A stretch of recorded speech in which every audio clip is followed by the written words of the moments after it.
radiology practices at this point are facing volume crunches that we've never seen before, and ordering patterns from clinicians that are creating even more challenges for radiologists.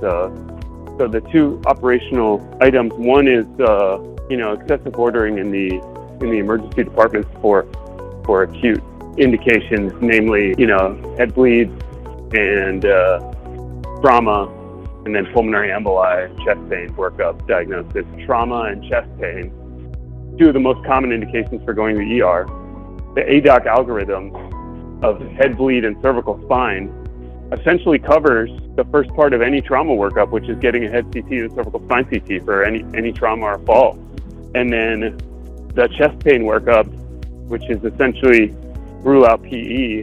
The PE and rib fracture algorithms cover that clinical scenario. And so a large part of our clinical workflow is covered.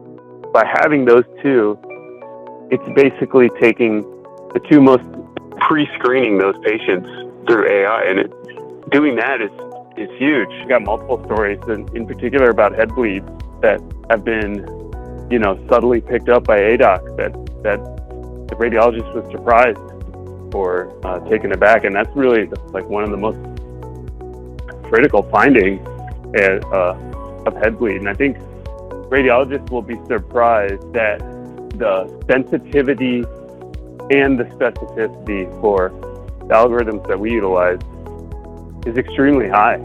Everybody can be sensitive. That's what we've had for years in mammography with CAD.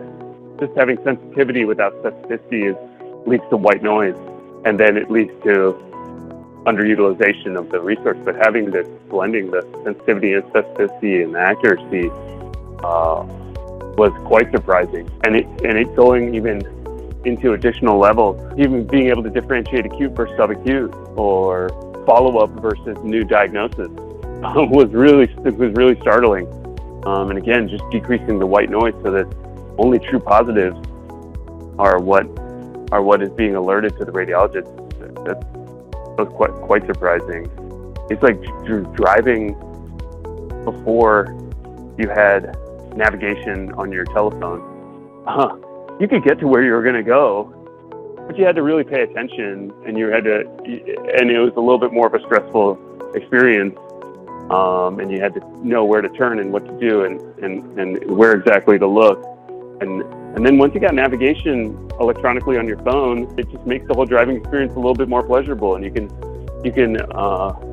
enjoy it a little bit. You can relax, and it gets you where you need to go, and it does it as accurately or more accurately than you used to. And that's how I feel with ADOC. I think we've had some success in showing them how they reduce turnaround time, improve ER turnaround time, and it'll reduce length of stay in the facility and reduce unnecessary testing, which ultimately, is helpful for the patients.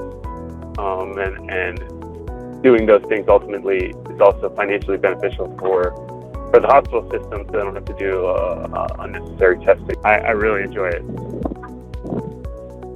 It improves my reading workflow, and it improves patient care.